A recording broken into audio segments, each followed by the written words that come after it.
Welcome to மரியாஷன். பனிக்காற்று பட்டாலே தும்மல், wheezing, இருமல், நெஞ்சு சளி, நெஞ்சு பாரம் இது எல்லாமே இந்த ஒரு கைப்பிடி இலையில் சரியாகும் அப்படின்னு சொன்னால் உங்களால் நம்ப முடியுமா? கண்டிப்பாக முடியும். ஃபஸ்ட்டு இது என்ன இலைன்னு பார்க்கலாம். இதுதான் வெள்ளை சங்குப்பூவோட இலை. சங்குப்பூவில் நிறைய கலர்ஸ் இருக்குதுன்னு நம்ம எல்லாருக்குமே தெரியும். ஆனால் சளி பிரச்சனைக்கு வெள்ளை கலர் சங்குப்பூவோட இலை மட்டும்தான் எடுக்கணும். அதோட பூக்கள்லாம் வேணாம்.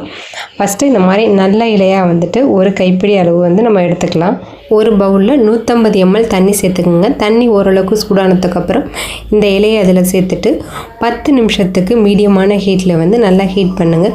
10 நிமிஷத்துக்கு அப்புறம் அதோட சாயம்லாம் இந்த மாதிரி இறங்கியிருக்கும்.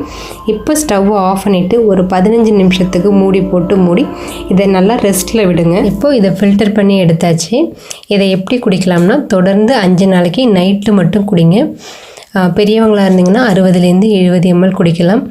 6 வயசுக்கு மேலே இருக்க குழந்தைங்களுக்கு 30 ml கொடுக்கலாம். தொடர்ந்து 5 நாள் இதை குடிச்ச பாருங்கள். அப்போ தான் உங்களுக்கு அந்த நெஞ்சு சளி, தும்மல் பிரச்சனைலாம் சரியாகும். இயற்கையாக நம்ம எடுக்கிற எல்லா பொருளுமே ரியாக்ஷன் கொஞ்சம் லேட்டாக இருந்தாலும் அதோட ரிசல்ட் பர்மனெண்ட்டாக இருக்கும். இது ப்ரிப்பேர் பண்ணுறது ரொம்ப ஈஸி. கண்டிப்பாக ட்ரை பண்ணி பாருங்கள். அதே போல் ப்ளூ கலர் சங்குப்பூவோட இலையை யூஸ் பண்ணலாமா அப்படின்னு கேட்காதீங்க. பாட்டி காலத்துலேருந்து சளி பிரச்சனைக்கு ஒயிட் கலர் சங்குப்பூவோட இலையை தான் கொடுப்பாங்க. ஸோ நீங்களும் ஒயிட் கலர் சங்குப்பூ மட்டும் யூஸ் பண்ணுங்கள். தேங்க்யூ.